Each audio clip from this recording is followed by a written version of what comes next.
ये प्रश्न देखिए आपसे क्या कह रहा है कि sine cube theta plus cos cube theta upon sine theta plus cos theta, यहाँ sine cube theta minus cos cube theta upon sine theta minus cos theta है।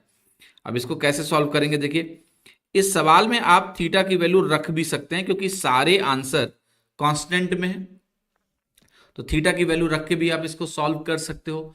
आप थीटा की वैल्यू क्या रखना चाहोगे, सबसे पहले 0 और 90। अब देखो अगर मैं यहां पर थीटा की वैल्यू को 90 डिग्री रख दूं तो कोई दिक्कत है, कोई दिक्कत नहीं है। थीटा 90 डिग्री रखने पे कॉस खत्म हो जाएगा, कॉस की वैल्यू 0 हो जाती है 90 पे। क्या बचेगा, साइन क्यूब थीटा बटे साइन थीटा, वो भी साइन की वैल्यू 90 पे 1 होती है। तो तो आपका पहला एक्सप्रेशन भी 1 हो जाएगा, दूसरा एक्सप्रेशन भी 1 हो जाएगा, क्योंकि साइन क्यूब थीटा भी 1, साइन थीटा भी 1, डिवाइड करोगे 1 ही रहेगा। यहां भी 1/1 1 ही रहेगा, इसलिए मेरा आंसर क्या आ गया 2।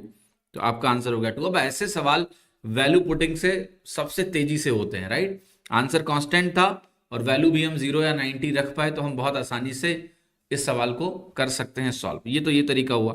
अब आप कहोगे सर मुझे ट्रेडिशनल तरीका भी बता दो कैसे करेंगे इस सवाल को।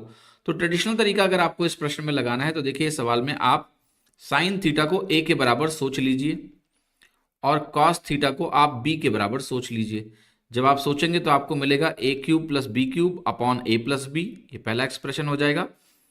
और दूसरा एक्सप्रेशन आपका बनेगा a cube minus b cube upon a minus B.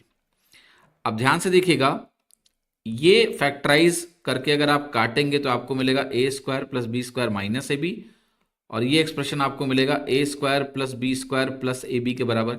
A B से ए बी कट जाएगा, आपकी value I 2a square twice of a square plus b square, और उसको मैं रिप्लेस कर दूंगा sine square theta plus cos square theta से, तो ये वैल्यू किसके बराबर हो गई 2।